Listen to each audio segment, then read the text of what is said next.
1, 2, 3.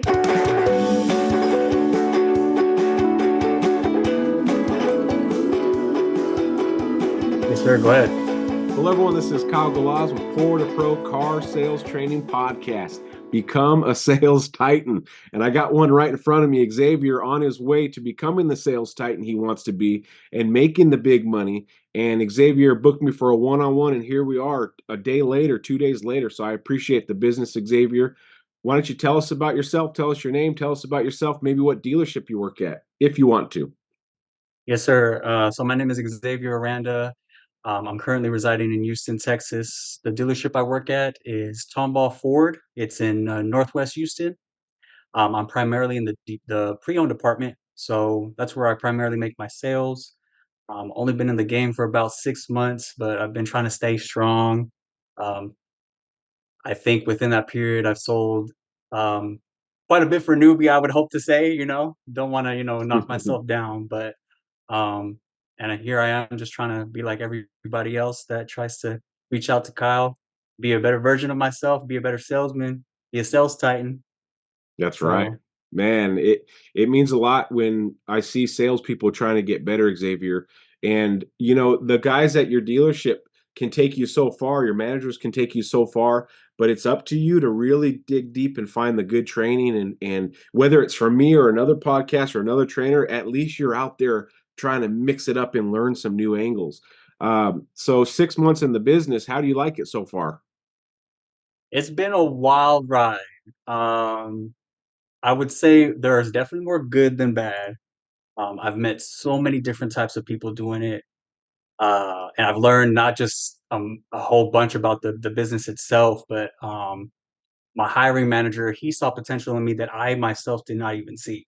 So I'm still learning a lot about myself as well and what I'm capable of. So it's been a fun ride. Very, very cool. Now, are you seeing success in any particular types of customers or clienteles that you're like, hey, I do better with these type of people versus others? Um, it's funny because my hiring manager, who's no longer at my dealership, he told me every sale is going to be different. Every customer is going to be different. And to this day, it is still very much true. No sale is the same, no customer is the same. And I'm still learning to adjust and work as I go with whichever clientele comes my way, because you just never know. Yeah, we do have to adapt on the fly instantly. Yes. The some of the sharpest salespeople I've ever met in my life have been car salespeople because we're constantly practicing with customers. I mean, you get a fresh up, boom. This is practice. This is me getting better at my craft. You get another fresh up. Real estate agents don't have customers knocking down at their door all the time. They're not always talking face to face with people. Car salespeople are. Door-to-door salespeople are. They're constantly sharpening their tools. So some of the most talented salespeople I've ever met are car salespeople. And the more you care about your craft and your career, the better you're going to get. And Xavier's limit is limitless, really. Like your hiring manager said, there's a lot of potential. He can see a lot more in you than you can because you're in the corn maze. You're in the maze. You are a salesperson looking through salesman eyes. You can't see up above. Eventually you will. If you become a sales manager or finance manager, you'll get to look back and be like, wow, okay, I could have done that a little different, could have done that, because now you're out of that corn maze. But at least you're navigating through it. So I'm proud of you for it only being 6 months in the business, trying to get better. And it will pay off. Xavier, it will pay off. You just keep learning and keep learning. I've used this analogy before about Conor McGregor before he got his whiskey company and all that stuff. But when he was climbing the ranks of the UFC, he talked about being obsessed with MMA, being obsessed with this game. And he became a double champ because he was truly obsessed with getting better at MMA, fighting, wrestling, all these different things in his arsenal. And he became a double champ. Well, Xavier can be a double champ if you continually become obsessed with your career and feed yourself mentally. The strongest up here are also the strongest sellers. So keep doing what you're doing, and the sky's the limit. Okay, let's go over the topics. You sent me some good ones because they're tough. They're more They are. advanced.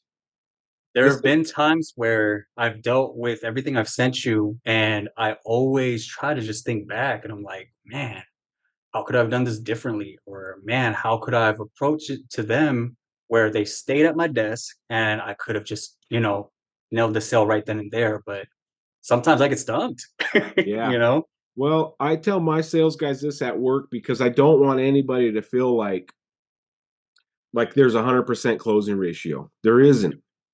There's gonna be a percentage of people that no matter what you say, no matter how many people come and help you, got my closing manager, got my desk manager, I got other salesperson, they still leave. You have to look at their true intentions of coming in. Were they even buying in the first place? If I've had 150 years of car dealership experience try to help me close this deal and this guy still walks, what's the real reason? So there will be a percentage of customers that aren't buying that day. I'm not saying they're not closable, but don't beat yourself up on that small percentage that leaves. Move Mhm, on. Learn from that experience. There's a commission in experience from those people that leave. So here's your topics. Closing on payment, payment driven customers that won't budge. Trust me, we'll make them budge. The second one was closing trade value. They won't budge from a KBB quote or a CarMax appraisal. I get those too. mm. Switch. Okay, now the third topic: switching units, possibly because a unit of interest was sold. Uh, it was a demo vehicle. Is that what you were saying? Or they went on the demo drive and maybe they noticed something that, on the mechanical side, and they're Gotcha. like, "Oh, it feels like it needs an alignment," or "I feel like a check engine light's gonna come on pretty soon," Gotcha. or "I just don't like the way it drove." Okay, that's fair enough because you are selling a lot of pre-owned vehicles, and no Mhm. pre-owned vehicle is perfect. It was Yes. perfect at one point when it was brand new, and Mhm. then ended up not favoring the vehicle. So they ended up not really liking it. Is that what Yes. you're saying? Okay. And then the Yes. fourth topic was prospecting on equity leads and CRM, making the calls to get the appointment.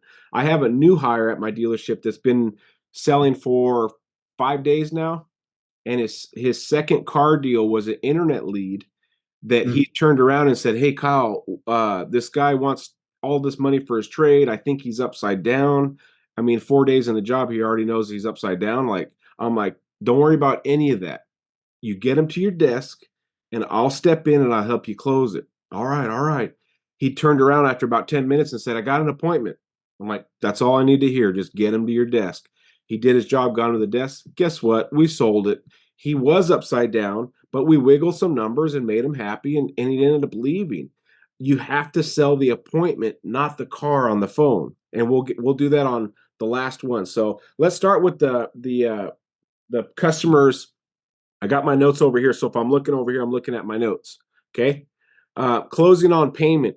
Where have you had a challenge with these people, and how often are you having a challenge with customers that won't budge? If I had to give it a ratio, I'm gonna say around around more than half, at least 60% of my customers, they, they'll always pitch to me, "Hey, you know what? I'm paying X amount for my current car.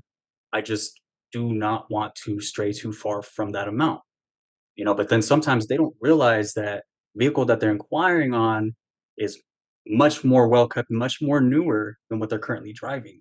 So, of course, more money is made to be spent. So, it's kind of hard sometimes for me to convince them, whether it be MPG that's going to be better, or just it's tough trying to show them the value of why they're investing the payment that they are.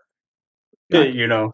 Yeah. So, Well, there's a lot of little techniques we're gonna cover right here, and I'm gonna use. There's obviously more. There's in every category of a salesperson's issues and objections. There's a lot of ways to overcome it. But these are the ones I used to use that were successful for me, and you touched on one. So closing on payment, the customer doesn't want to budge. Let me ask you this, Xavier. Let's get you be the customer, and you say you only want to be at $600 a month. Tell me. well, Kyle, I'm currently paying this amount and I want a $600 payment on that brand new F-250. Gotcha. 600 So, bucks. So yes, I want a 600 payment. so what you're telling me, if it's a dollar more than 600, you're not buying it. I could make a stretch for a dollar more. Actually, you could come to the dealership. I'll pay the buck once a month. You know, it's worth having a new friend, right? What Right. what if you're saying so you won't budge on the 600? Is that basically what you're saying is you don't want to budge from the 600? I do not. I want to Okay. stay within the 600 region. Hey, I got you, man. We all have our own budgets, and I totally get it. What if my manager came back and said it was 450? Would you budge then? I and my customers would absolutely budge. Yeah. Yes. So customers will budge. They want to budge lower, of course, Of course, yes. right? But they never want to budge higher. But the fact of the matter is, what I'm doing here, because I've used that before. I set them up just so you're telling them you're not budging from 600 because they have no idea I'm going to come in and say, well, what if my boss says 490? Oh yeah, I'll budge. So it instantly shows me customers will always budge. So remember that if you take anything away from this little section, customers will always budge if the value is there. Have you heard me use my Lamborghini analogy? I don't think because I remember you were working with Maseratis, Yeah. but So Lamborghini, no. here's my Lamborghini analogy. I used this on a customer one time. It's all about setting people up, and not doing trickster stuff, but setting them up to show them that what they're saying doesn't make sense because they will budge on a vehicle. So here's my analogy. If I have a customer and I know I'm not getting to $400 a month, there's just no way. I'm at 550. I got an approval. It's a great rate. It's $150 more a month over 84 months, that's $8,000 or more off the vehicle. So I know I don't have a deal. So I'm playing little mind games to see if I can get them to budge, or at least get them to admit that they will budge. And I said this one time to a customer, and I've used it since. I don't use it very often, but I just wanted to test the waters. Hey, I got an idea. My boss just told me that we have a brand new Lamborghini that just came in, and he was able to get you to $600 a month. I know you want to be at $400 a month, but with the same amount of down payment, he can get you to $600 a month. Would you take it? Well, yeah, of course I would take it. Oh, so you all of a sudden you got 200 more bucks in your budget because it's a value thing. It's value. It's not budget. It's value. What? Okay, I got a crazy idea, and you don't have to use a Lamborghini. You can use a Ford. Hey, I can't Mhm. get you to that $400 a month on this F-150, but my boss said he can get you a brand new F-250, diesel, everything, fully loaded for $600 a month. Yeah, it's $200 more than you wanted, but look at what you're getting. Would you take that? Well, They're yeah, gonna say yes. of course Mhm. they will, because the value is there. So here's the part that can sting a salesperson a little bit. But I've gone through this too. Is if you're running into customers that won't budge off their budget more often than not. Now, if you get one every 15 or 20, the guy that won't budge, fair enough. That's a normal stat. But if half of your customers are saying, "No, that's it. That's it." Then you have to look inward, Xavier, at you. Why is it that half of my customers are always such sticklers on payment, but that sales guy doesn't have that problem? Am I just getting these customers? Am I the attractor? Or is it something in my verbiage, something in my value building, something in my process that I need to change to get these people to realize before I get to the desk that this payment is going to be more? And it's a trust thing, getting them to trust you. It's being that professional person, the advisor to them. When they ask you what my payment will be on the lot, what do you think my payment will be? Don't be shy to throw out a huge number. They're not going to blow out of the dealership. Yeah, I just sold one like this yesterday. It was 650 payment. Oh no, I can't afford that. I can't afford. I want to be at $400 a month. Then you might be looking at the wrong vehicle. We might need to find you something that's in your payment budget range, and point at a different vehicle that of course they don't want. They want that one. Well, if you want that one, then before we go in, you need to have a mental preparedness that the payment is going to be higher. So what I'm doing here is I'm a professional advisor setting them up for success, not for failure. I'm not so desperate to get them in the showroom and say, well, I think we could get your payments around the same, because I'm just trying to get them in. but I'm using a tactic that's cheap. I'm not using a real sales tactic that's that has a true value to it. I'm using the of course someone would follow you in if I said the F450 would be $400 a month. I get you the same payment on this truck. It's a cheap way to get them in, and then you set the whole deal up for failure. So, Xavier, what you need to do is start looking inward of why do half of my customers always are payment sticklers, or 60% or 40%, whatever it is. If it's higher than 1 every 20, then we need to look inward and see how much value building and trust you actually are doing. So that goes into those steps before the payment and the close. Where do you feel like, hey, I could get better at the needs assessment, I could get better at the building rapport, I could get better in my walk around, I can get better in my test drive, so that way they actually see the value. Because if I had an F250 at $600 a month, they would jump up $200 a month like that. Mhm. The budget will always be broken. So that's just kind of a tip one. Look inward of where, and you'll notice this on the lot, like, okay, what was Kyle talking about? Okay, I got to stay away from these particular word tracks, because if I say the same thing, I'm going to get the same outcome, right? Right.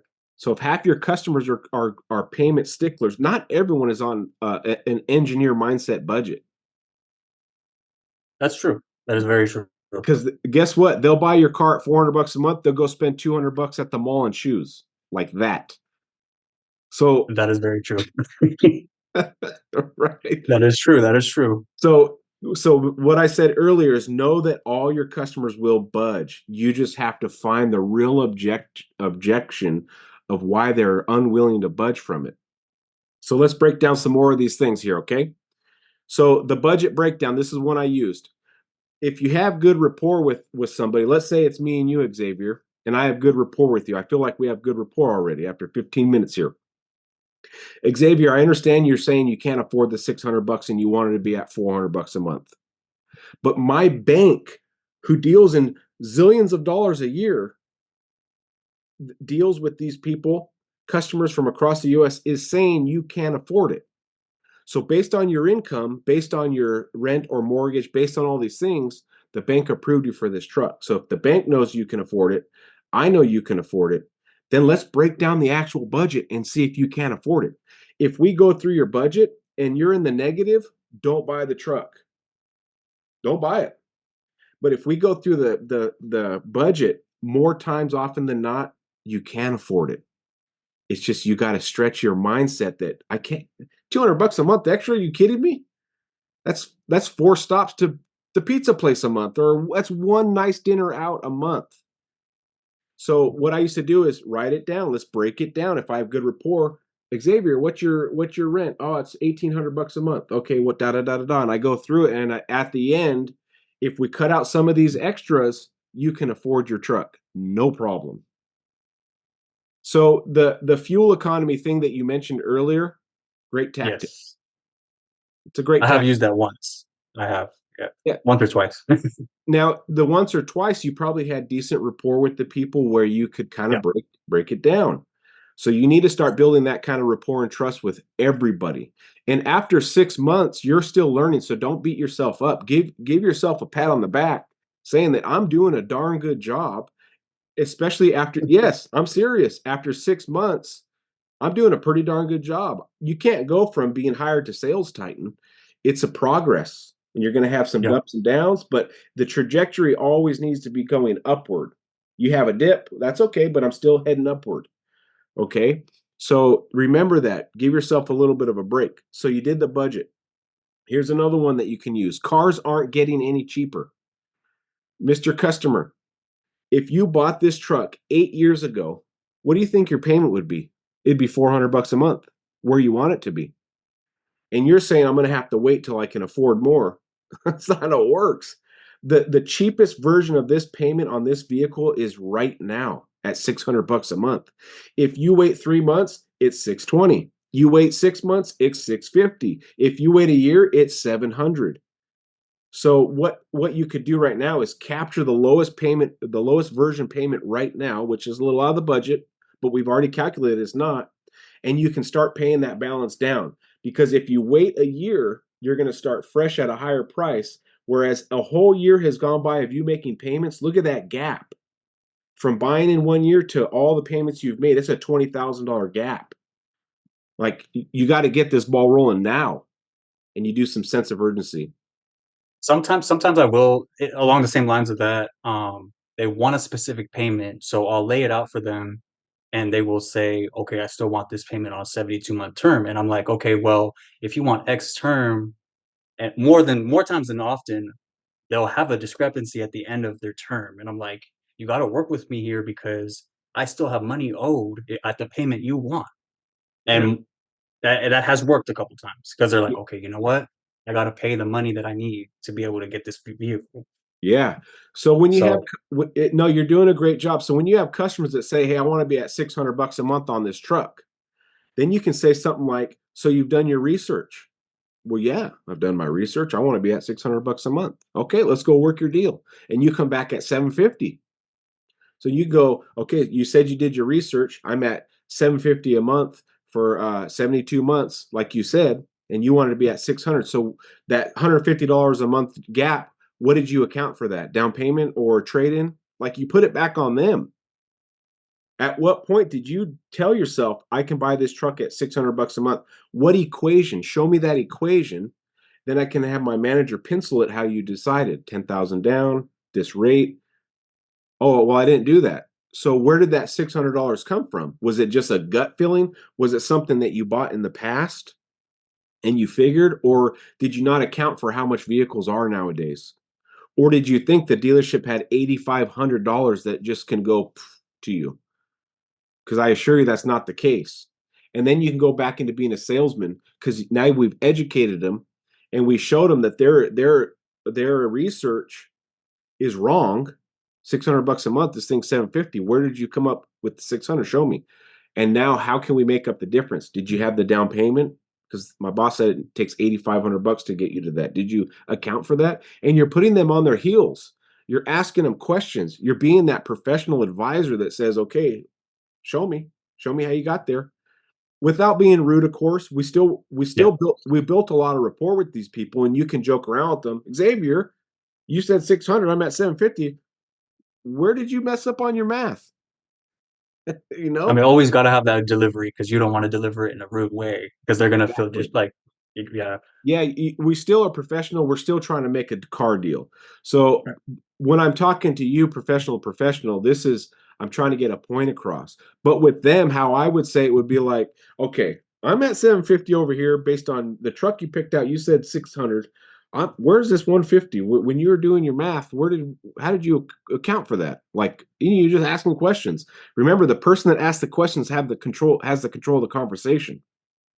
So when you ask questions, they answer to you. You're the authority. How did you come up with 600? Now, that doesn't bump them to 750. You still have a battle on your hands, Mhm. but this gets them thinking of, yeah, what was I thinking? Well, what would 5,000 down get me? I don't have 10,000. Oh, it gets me 650. All right, let's do the deal. Okay. So we're going to keep moving on here. The other one I want to talk about is, and I've used this before too, it's not a payment problem, it's a budgeting issue. And we talked about this a little bit earlier. What can you cut out of your life to be able to buy that shiny vehicle out there? You're saying you can't afford it. The banks are saying yes. I have a vice. It's called energy drinks and coffee. If I cut that out, I can go buy a brand new car. If someone were to say, Xavier, that new brand new Ford Raptor is going to cost you all your fast food, your energy drinks, and your coffee every month. You can't have it, but I'm going to hand you that Raptor. What would you say? Let me get some healthier eating habits and get this Raptor. Right? It's a it's Mhm. it's a budgeting issue, not a payment issue. You can afford the Raptor. It's Yeah, what you're spending your money on. If someone told me, Kyle, no more coffee, you got to drink the free dealership coffee, no more energy yeah. drinks. Okay, that's costing you $600 a month, but you're going to get a Raptor. Okay, done. I don't need any of that. I want the keys to that Raptor. You put it in a perspective with these customers that they can afford it. and all customers are willing to budge if the value is there. Okay. Yes. That's very true. Now you know this one about you can refinance it later when the interest Yep. rate comes down. There's going to be those ones that are kind of the always go to, but the ones that really work is when I can talk to you, Xavier, man to man, advisor, professional to customer, and say, listen, I know you want to be at $600 a month, but this is what it costs to buy this vehicle. Whether you buy it from us or another Ford store, this is what it costs per month. When you see these vehicles on the road, they're paying $750 a month. That's what everyone's paying. So if you want to get Story that, of my life yeah, if with you want Broncos. it, yeah, exactly. If you want to get that vehicle, this is what it costs. And I know you can afford it. Now, before you say yes or no, because you're looking at this bottom line, let me get the exact interest rate. Let me get the exact term. Let's weigh out some options and see if we can make it affordable for you. Okay, fair enough. And then that's when I would go into getting, 60, 72, 84 months, et cetera, et cetera, et cetera. And now I'm trying to figure out a way to bump this guy. There's lots of trainers out there that do the hard closes, like they get in their face and et cetera, et cetera. And it's like, okay, that might work, but is that getting me better just bullying someone into a car deal? Will will they ever come back? I mean, just based on what I've seen, at the end of the day, not only are you a salesman, but you are people want to buy from people who they're familiar with, right? So you're also, in a sense, I guess, being their friend too. Mhm. So if you're not their friend, they're not going to want to come back to you. Yeah. So And I Xavier, mean, learn to have that confidence when you're talking with the customers, yep. because if they detect a chink in your armor, you're gonna lose them. You're not believable if you blink the wrong way, if you sneeze the wrong way, and they detect, I don't think this guy's being genuine. But if you look at them and you're like, listen, this is what it costs to drive this vehicle, and I know you can afford it. It's not a budget problem, or it's not a payment problem, it's a budgeting issue. And you go through some of these things we talked about, Xavier, and you look them in the eye and you show them, if you see this vehicle on the road, that's what it costs to buy it. And in the longer you wait, the worse it gets. If you bought this F-150 10 years ago, your payment would be 400. If you wait another year, instead of it being 750, it's going to be 850, or it won't be in stock, or they're going to force you into electric. This is the time to get the best deal possible. The longer you wait, the worse it gets. So let's figure out how we can make this affordable for you, whether it's you putting more money down or maybe us going an extra year on the term, and so you can take this vehicle home and get this behind you, because I assure you, if you wait, it only will get worse. Look at Bitcoin 10 years ago. Bitcoin was 2 cents a coin, or whatever the number was. If you would have bought $1,000 worth of Bitcoin, you'd be a billionaire right now. But here we are, and now it's more expensive. So now I can't even afford one coin, right? The longer you wait, the things get more expensive. And you're looking them at the eye, and you're being that professional, Xavier. You'll sway them. The only way that works is if you did those steps ahead of time really well and built value in yourself, and you built a friend, and they actually see the value in that vehicle. Okay? Get them to absolutely fall in love with you and the vehicle, and you'll start seeing less people that are stuck on the budget. I promise you. Okay? Any questions on that one? No, you've made lots of points. Yeah. I want to take notes, I do, but then Don't I'm worry like about it. trying to. You're going to watch this over and over. Right, right. Yeah, that's why Okay. we do this, so you can watch it. Because notes, when I write notes, it's like, okay, what did he actually mean when I wrote that? Like the inflection and the professionalism and the power. When you get to that level, Xavier, where you have the power and the authority, you'll sell anybody.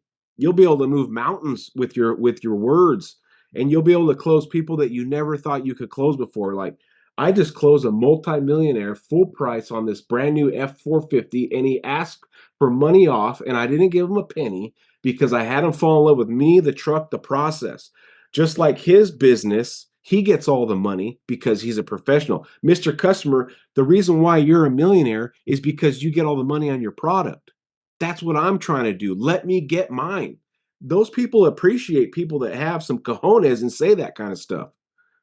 All right. Fair enough. I'm going to put 50 G's down. Let's do this. Wrap it up. Bring the paperwork to my office. All right, I'll see you there. You better have some coffee ready for me. When you can start talking like that with the power, but you're not being rude, you're being a professional, you will start moving mountains and you'll become the number one guy at your dealership with that confidence. Okay. Knowledge gives you confidence. Confidence allows you to be convincing. All right, close it on trade value. The customer won't budge from KBB or CarMax. Of course they won't, right? So many times oh my god, I've had to explain to them that just I because I know how KBB makes their money, and I know how they get traffic flowing onto their website, Mhm. and, I've always had to try to explain to them, like, "Look, I cannot give you KBB."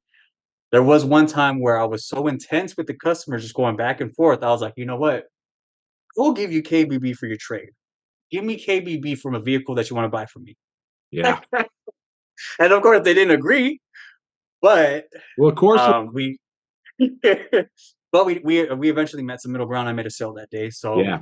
it's just it more oftentimes than it should take. It does get a little tough to get them to budge from KBB or CarMax. I've had more problems with CarMax than KBB. Yeah. Um, We all battle with that. We all battle. It's a market share thing. CarMax is trying to get theirs. KBB is trying to get theirs. You're trying to get yours. It's business. Embrace it, man. This is good because every victory you get over KBB and CarMax is like, I'm bigger than these guys. These words won over CarMax and KBB. The KBB one we run across all the time. Totally get it, Mr. Customer. KBB has a kind of a generic breakdown of your vehicle, and they're going to try to put the highest number possible so you keep using them. I get it, and they want to give their customers some power. Totally get it. And my manager's appraisal's over here because he actually saw your vehicle. It needs tires. Not bashing your car. It has a scratch. We have to do a detail. It has a little scuff at the bottom there. So if you take what they want versus the stuff that we do, this is where we come up with this number. Now, if KBB wants to buy your vehicle, let's call them. Oh, wait. They don't buy vehicles, but they love you visiting their website. Okay. So the KBB is a little bit easier because, and here's another tactic you can use is listen, I understand that the trade value that I have for my manager, you don't like. I've been in the car business all these years. I've yet to come out with an appraisal and a customer jumps for joy. It's happened 0 times. 24 years in the car business. No one has jumped for joy on this. But where they do jump for joy is when they allow me to do the rest of my job, figure out the payment, the terms, the interest rate, and I promise you, if at the end of all that you like those numbers, you can buy the vehicle. If you don't like the numbers and payment and interest rate, you can tell me to pound sand. But let me finish my job and put the whole deal together, and then you tell me yes or no. Because if you're an educated buyer, which I feel like you are, Mr. Customer, you want to see all the information before you say yes or no. You don't want to just say the trade and then leave. That's a long waste of time. Let's look at the whole deal as a whole and then tell me yes or no.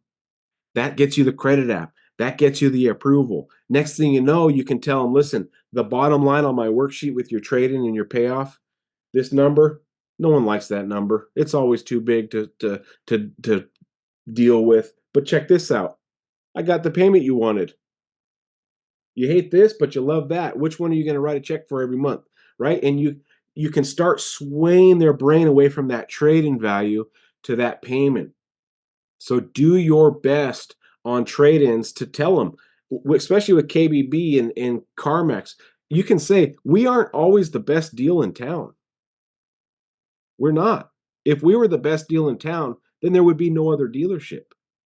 Sometimes we get beat. But that's where I hope you see value in me, Xavier, as a salesperson, working hard, finding the right vehicle, making sure it meets all your wants and needs. Yeah, the trade-in sucks, but look at all these beautiful things that are positive. Let's not focus on the one negative. Let's focus on all the positives. Your family loves it. It's got the DVD. It says this. Do we need to go test drive it again? Or are we still hung up on the trade? Let me finish doing my job and figure out all the numbers, and then you can tell me yes or no. Fair enough? and I've used that a ton of times. I acknowledge that sometimes we're not the best in town. Hey, if we were the best in town, then there would be no other dealership. Everyone would just come here, right? I mean, sometimes I've had to shoot that out there. I have to be like, okay, well, if it's really that much, if it means that much to you, then you will have to either go to CarMax or figure out how you're going to outright sell it, because Yeah, maybe we have to factor out your trade so that we can get this vehicle that you want. yeah. And So what you do there, it's a good one. You pull the trade out of it. How about you do this? Go sell it to CarMax for that number they gave you because they said they'll do it, and you buy our vehicle. They're going to have the when you do something like that, what you're looking for is the real objection. Well, I can't do that because I owe too much. Ah, there's why they're at the dealership and they didn't sell it. There's why they're fighting for more on their trade because they're 6 grand flipped. And they couldn't sell it to CarMax because they don't have 6 grand to get them out of the flip. So they're looking to trade it in. So now we found the real objection. Mr. Customer, everyone's upside down. I have a Tacoma. I have the title in my hand in my desk. I'm upside down. Everyone's upside down. So let's do this. Before you tell me to pound sand, let me get you the payment. Let me see if we can get you out of that vehicle properly, get you all the right protection. And if you like the payment, you can buy it. If you don't like the payment, you can leave. And you get back to the real thing. So now we flushed out the objection. Okay. Because why would they go to CarMax, get the buy bid, and then leave? They went to go sell it. They realized they're 6 grand flipped. They can't sell it to them. They have to, CarMax said, well, you have to trade it in if you don't got 6 grand. Now you have the control again because you found out they're 6 grand flipped. Let me work your deal, Xsavier, before you tell me yes or no. How could a customer say no to that? Really? You made it make so much logical sense. Are you an educated buyer, Xsavier? I would like to think, yes, Yeah. I am. You're an educated buyer. And for you to be Yeah, an educated buyer, you have to have all the information, correct? You which is can't usually what they come prepared with. Yeah, you can't Yeah. make a complete decision based off half the information. If we stop at your trade, then you only have half the information to make an educated decision. Let me finish my job. I hope you like me enough to at least give me 10, 15 more minutes of your time to figure out exactly what it takes to buy our vehicle. And when I say stuff like, and if you like it, you can buy it. If you don't, tell me to pound sand. I'm giving them a minute loophole to say no. But if they give me their credit and I've shopped and I get a good rate and I get a payment that's affordable, they don't even realize they're buying the car. Okay. So I'm going to read some of my notes and then we can go to the next one. If they like you, if they like or love you enough, the bottom line matters much less. Okay. The other thing we said, I don't represent those other companies, whether they're higher or lower. I can only represent my dealership, and this is the number we have on your vehicle. Let me work around it. You don't like it, no one likes it. Let me work around it. And then you can always offer them to sell it to KBB. It's kind of a rhetorical question. You're kind of being snarky, but it's a reality check. KBB doesn't buy vehicles. They're a third party opinion. Of course, they're going to put a giant number on your trade. They want you to come back to their website over and over and over. I got it. That's how every dealership, every company wants people going to their website. It's 101. Okay. And then why did they leave CarMax? Why are they not trying to sell it on the street with KBB numbers? It's because there's a real objection in there, and most likely they're upside down in it. They don't have the money. So when you have this KBB or CarMax appraisal, remember, we're not the best in town every time. You can admit it. We can talk. We're human beings. We can talk, Mr. Customer. We're not always the best, but let me work the rest of my deal and see if I can make it affordable for you. I've never had a customer jump for joy on the trade value. It's never happened. I No. I use that so much, and they instantly get over the trade appraisal. Instantly. They allow me to move on from the trade instead of stopping me in my tracks. Well, you'll have to do better than that. I want 15 for my trade. You're only giving me 12. Totally get it. I've never had a customer jump for joy. But let me put it in a full picture so you can make an educated decision on whether you want to buy it or not. If you don't like the payment and you don't like the trade-in value, you don't like the interest rate, don't buy it. Simple as that. But if I come back and everything's perfect but the trade value, then let's look at all the good and try to make a car deal. Let's find a solution to this problem. Okay? A good way to approach it. Trying to outweigh the good and Yeah. see if it Okay. outweighs the bad. Yep. Let's see. We're good on time. We got about 15, 20 minutes left. All right. Switching units. So when you test drive a vehicle, now that I know you're primarily pre-owned and there's a weird knock in the car or something like that, do you have the ability to pull it to one of your service bays and have a tech look at it? I do. I unfortunately, and sometimes this has made me lose out on a sale. Unfortunately, I only have 2 techs back there, and sometimes those 2 techs get slammed by not just us, but they get slammed by a new car, they get slammed by the service drive. Gotcha. So it gets a little tough for them to try to get to things right away. And it's just sometimes I can't. I try to tell them like, look, I got a sale I'm trying to make. Um, can you get to this vehicle as soon as you can? Because like a customer wants to buy it, Yeah. but there's a check engine light that's on before it was frontline ready. So what's going on? Like Right. Okay. So we have 513 vehicles in stock pre-owned at my dealership. There's check engine lights all over the place just based on percentages. 500 vehicles, you're going to have check engine lights. So what I have in my office is a code reader, so I can at least check what is the check engine light. Is it an O2 sensor? Is it a does it have the Hemi tick? The exhaust manifolds are ticking because the engine's cold, then it warms up and then it goes away. Is it a fuel problem? That's why I have a code reader. So you might want to invest in a code reader, even if it's a basic one from parts, because you can at least check. Okay, it's an O2 sensor. It's a couple $100, and then you can start learning. If you're in the used car business, you're going to have to embrace some of the ugly, and some of the ugly is check engine lights and a weird sound. And if you can start learning about pre-owned vehicles and some of these sounds, then you can build some confidence that you know what you're talking about, and you don't have to rely on a tech diagnosing it. Shoot, I do this for a living. Let me grab my code reader out of my office, plug it in. Okay, it's reading PO602 or whatever. Let's Google it. Oh, it's an O2 sensor. No problem. That's not detrimental. We'll get that handled. I'll make sure my manager knows about it. I'll bring him out, and then we can at least put it on paper. Other than the check engine light, is there anything that would stop you from buying this vehicle? Nope, that's it. Okay, then let's do this, Mr. Customer, because I don't want to waste your time. This is precious time that you allotted to come here. Let's work the rest of the numbers based on that check engine light being fixed. And if you like the numbers and you like that, I will lock down this vehicle. We can put a deposit or we can sign for it even, knowing that my boss is going to handle that check engine light. Or let's say it's not a check engine light. Let's say it's a cracked windshield. Other than the cracked windshield, is there anything that would stop you from buying the vehicle? Because now we're flushing out that objection. Well, it's the wrong color. Okay, other than the windshield and the color, is there anything? Well, no, that's kind of my main things.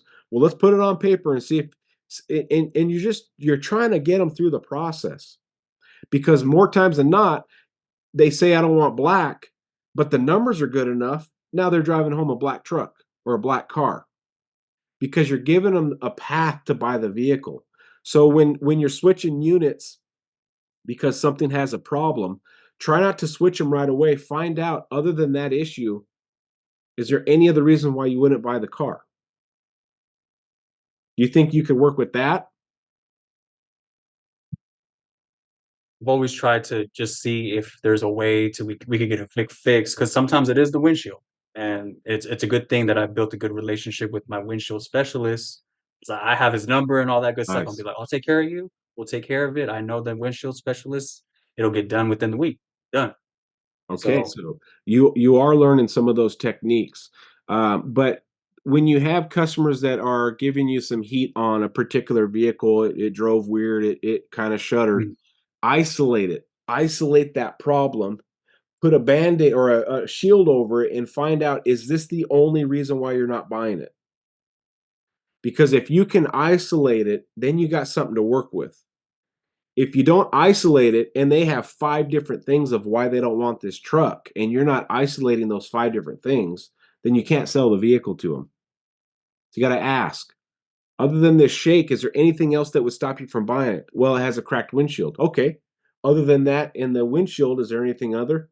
Well, I saw that the front headlight has moisture in it. Okay. Other than those three, is there anything that would stop you? No, that's it. All right, let's go put this on paper. I don't want to waste your time. Let's get all the information today, and I'll let my manager come out and check these things and make sure that's something that we can address, because what we can do is make your deal. You can buy the vehicle, and on paper it'll show that we're fixing the windshield, we're going to get that moisture out of there, and we're going to fix and align your little shutter. Capiche? Yeah, that sounds great, because you're giving them a path to buy the car. You're not stopping in the tracks and believing their objection. You isolate the objection and you keep moving on through your process.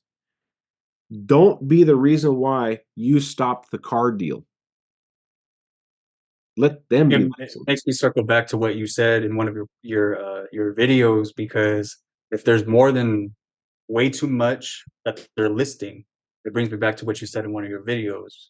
We're not order takers, we're sales makers. Hmm. So I'm always like, okay, maybe this is the wrong vehicle if you're going to list X amount of things with this vehicle.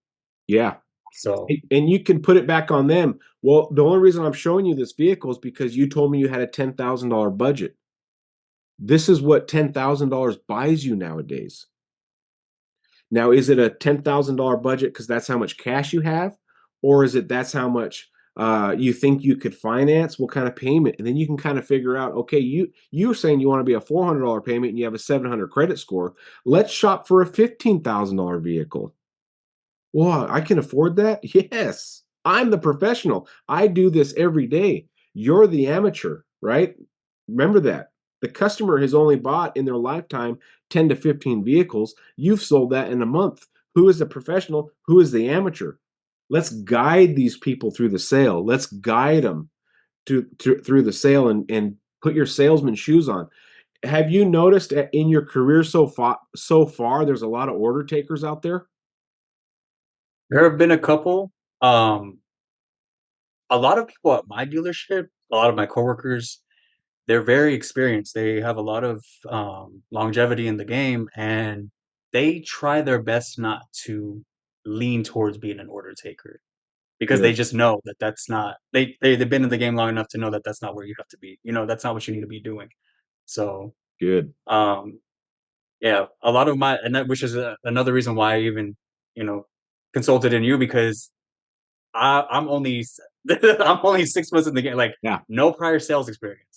Everybody on my team probably has a minimum of 6 to 7 years of experience. It's a good So dealership. yeah, it's a good dealership. It is. Yeah, dealerships that have minimums of 6 to 7 years, that tells me that dealership pays well, tells me the dealership, even though they're still a dealership and they're gonna have all the political issues in there and whatever, they pay enough and care enough to keep people. And so you're probably at a great dealership, and Ford is a great brand because you got a gamut of types of customers, you know? You sell Oh Mazda yeah, Alfa Romeo, you're only dealing with the baby boomers or the guy that got lucky on crypto. At Ford, yeah, you got the first time buyer up to the CEO buying a 450 for his ranch. Like you got everybody yeah. and businesses. So you're at a good place. Dig your heels in, customize your desk, fall in love with your dealership, learn the story about your dealership, and put out there content that, hey, I'm Xsavier. I've only been working here for 6 months. Come give me a try. I may be new to the car business, but I'm not a fool. I can help you guys out, get you approved, get you an affordable payment. Start putting content out there and become the local celebrity and be a salesman, man, and get out there and take. Don't wait. Take what's yours, right? Okay. Um, Switching vehicles, I feel like we kind of, I mean, switching units might not be the right color. Just sell them what you got. If you don't have a red F-150 and you only got a blue, you got to put the salesman shoes on because you can't build a Yeah. pre-owned. You just got to sell what you have and put your best foot forward and get them through that process. Because guess what? Once you run their credit, you can't unrun their credit. You've made it that far. Once you've done a test drive, you can't untest drive them. So you got to click. If this is the meet and greet and here's the end of the sale, click, click, click. It can't go backward. You can't unmeet and greet somebody. Click, Mhm. product walk around, demo drive, get credit app, get their payments. You can't undo that. You're Yeah. pushing the deal forward by being a salesman, not an order taker. And then next thing you know, they're in finance signing. You're cleaning up their car and putting gas in it. Like, how did I get here? He told me he wanted a blue F-150. He's leaving in a red Ram. Salesman, sales titan, someone Sales that type. doesn't listen to the word no. It's not no, it's not right now. And I'm going to speed up that not right now process to today by asking questions, by flushing out objections, by isolating the problems, by overcoming anything this customer throws at me. It's a whole package. It's a whole package. If you wait to close a deal at the desk with some trickery or some fancy words, you've already screwed up. There is no trainer, Xavier, that's going to give you a close that you're going to get to use, and it works every time. Yeah. Right? It, When I have my notes on closing on payment, customers won't budge. I could go forever. I could go forever because every customer, like you said, is different. Everyone takes something different, but the only thing every close has in common is you.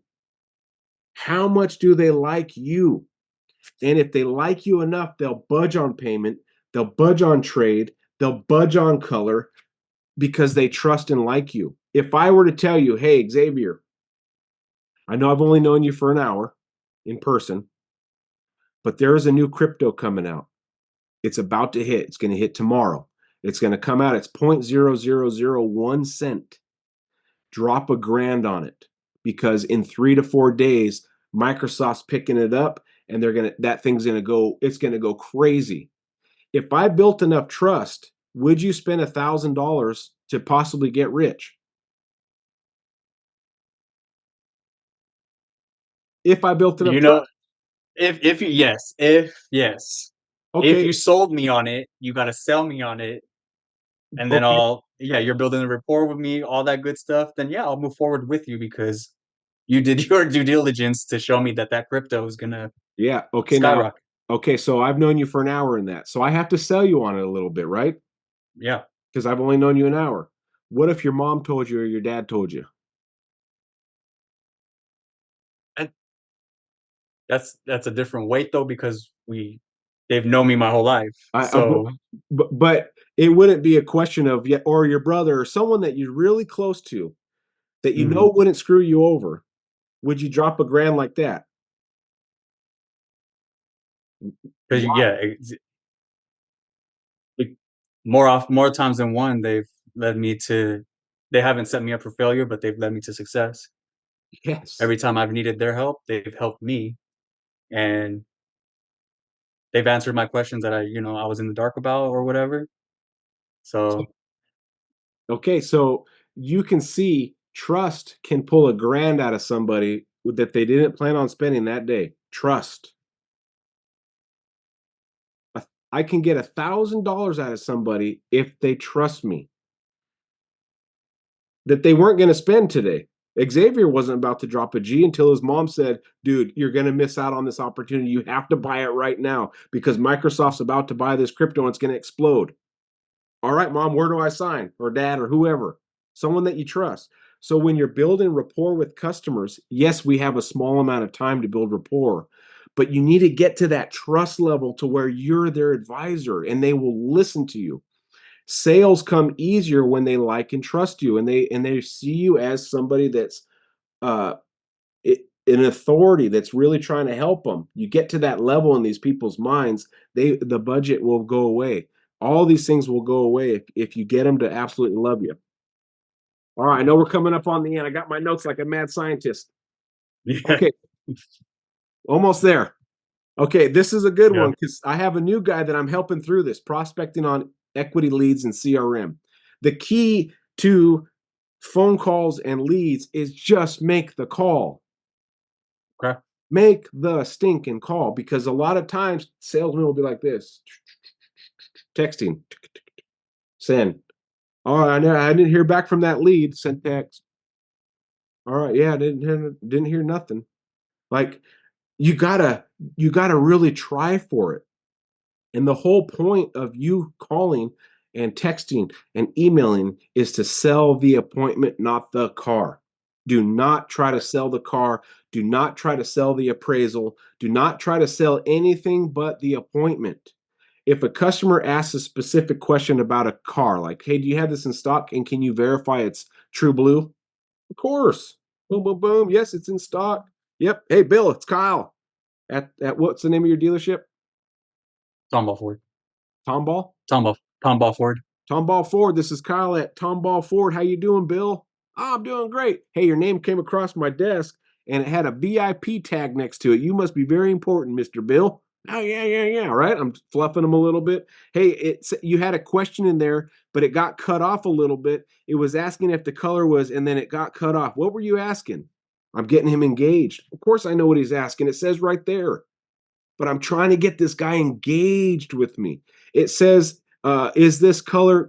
And then it cuts off. What color are we looking for? Oh, true blue. You know what? I'm going to run out there because I don't trust my computer all the time. You know how computers are; they're lying to us. It's all AI now, right? I'm going to run out there and put my hands on it. Is this the best number to reach you back at? Yeah. Okay. Okay. And then, did you have any other questions? No. Okay. Let me verify that, and then we'll figure out an appointment time. All right. Bye.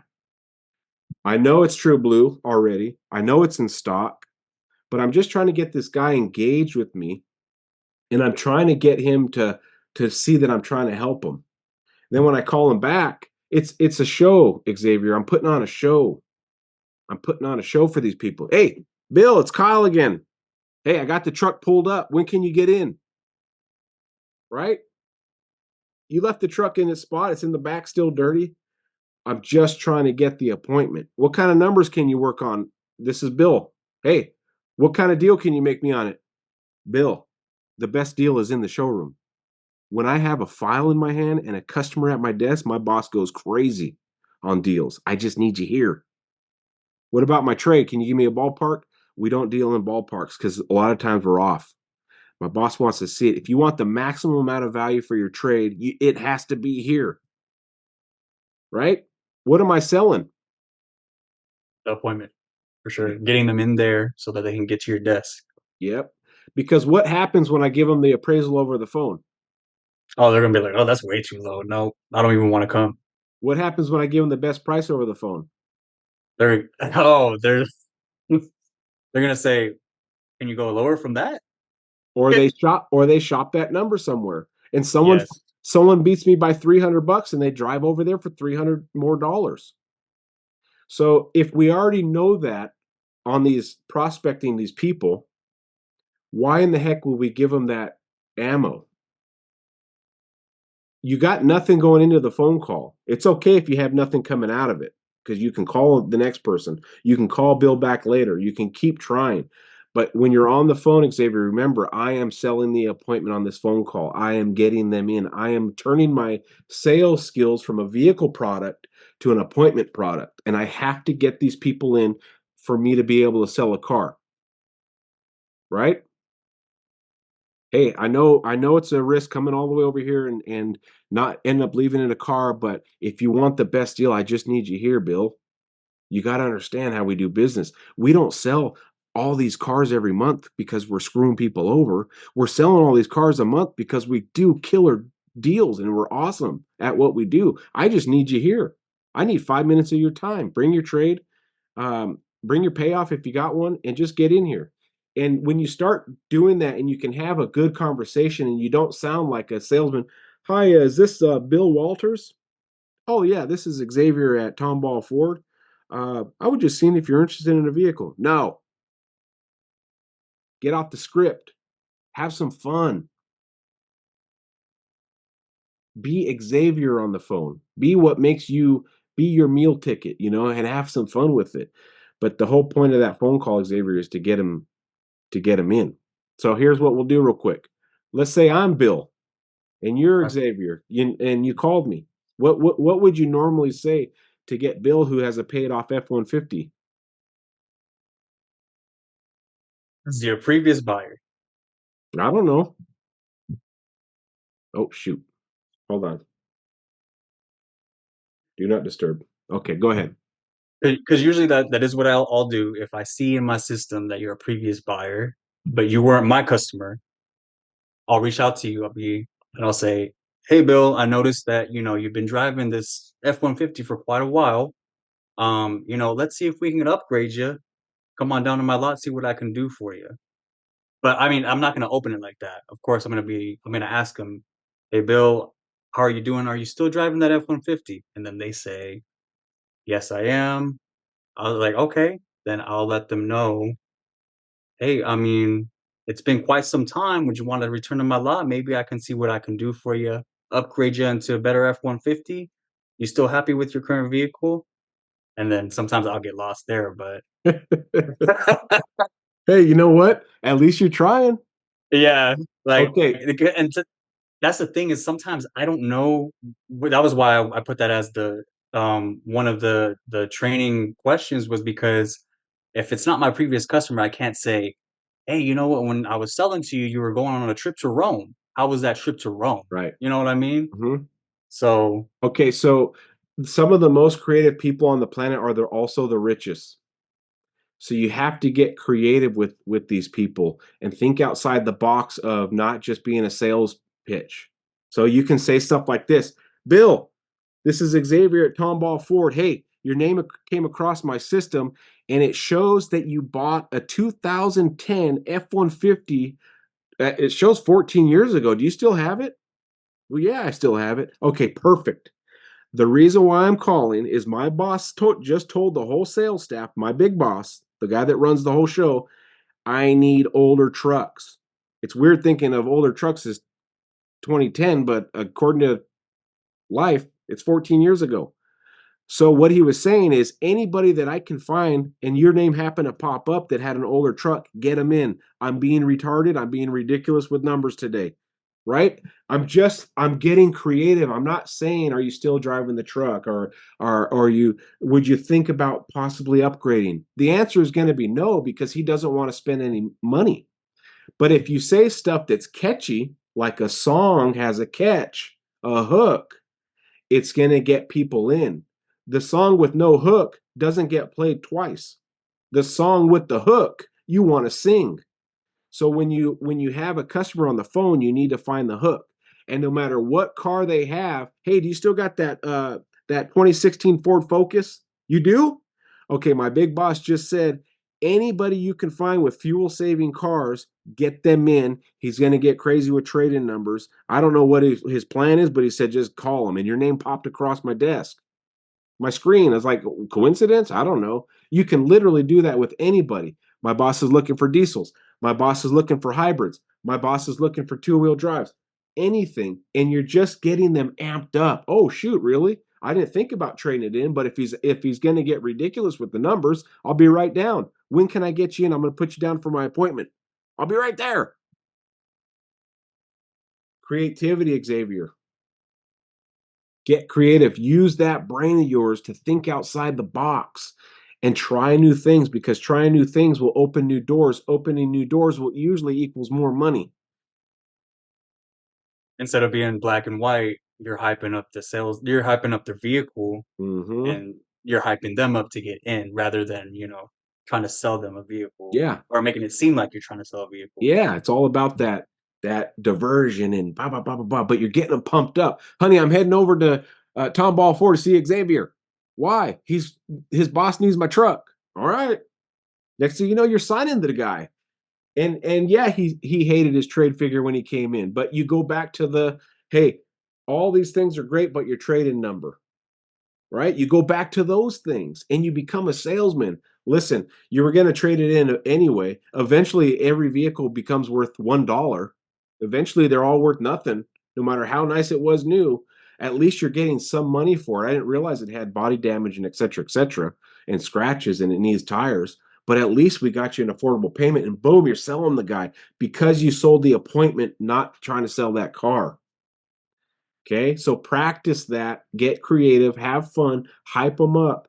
If they come in and your manager says, "I don't want this piece of junk. It's worth 500 bucks." You still got the guy in. You still had the opportunity to sell him. It's better than not having any appointments. I'd rather have 10 appointments, 9 of them hate me, and 1 bought a car than no appointments. Looks so bad when you have 0 appointments. I mean, because they ask. They will Yeah. ask you. They will ask you we have a meeting every Saturday, and every Saturday they ask us, "How many appointments do you have?" And it just looks so bad if you have 0 on a Saturday. So, So work hopefully on this can. Yeah, work on that and review this video over and over and check this out. You will get to a point in your career where you'll look back at this video and be like, "Wow, I'm better than Kyle now." It will happen. If you keep training and training, you'll look back at this one day and be like, Actually, I improved on what Kyle said. Good for you." Because when that point comes, who knows where both of us will be, right? We might both look at this training video in 5 years and be like, man, we were both amateurs. Xavier's a sales manager, Kyle's a GM. We're moving up. But hey, if we're moving up together, then I mean, what's wrong with that? This is what I'm talking about, man. We just forged a relationship, me and Xavier, for life. If I'm ever in your neck of the woods in Houston, guess who I'm coming to see? I'm coming to see you. And maybe Sir, maybe like you mentioned before, your managers hire me to come out and do a training session. You just never know what these connections can turn into, right? Xavier Motors, my name is Kyle. How can I help you? Yeah, I'm one of the sales guys here. Yeah, the owner's Xavier. Uh-huh. Yeah.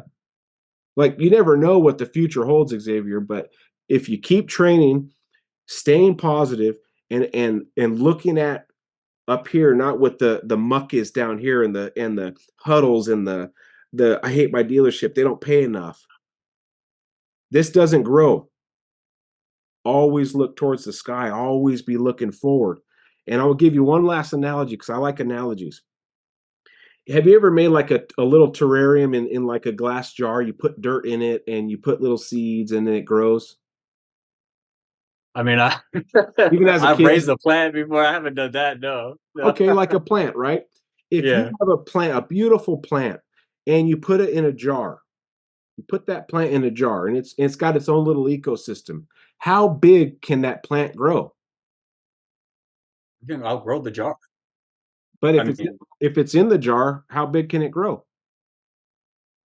it only as far as the jar is. Yeah, So it can't grow past whatever the capacity of the jar is. exactly. So you have a plant in this beautiful glass jar. The plant can only get that big. The Mhm. glass stops it.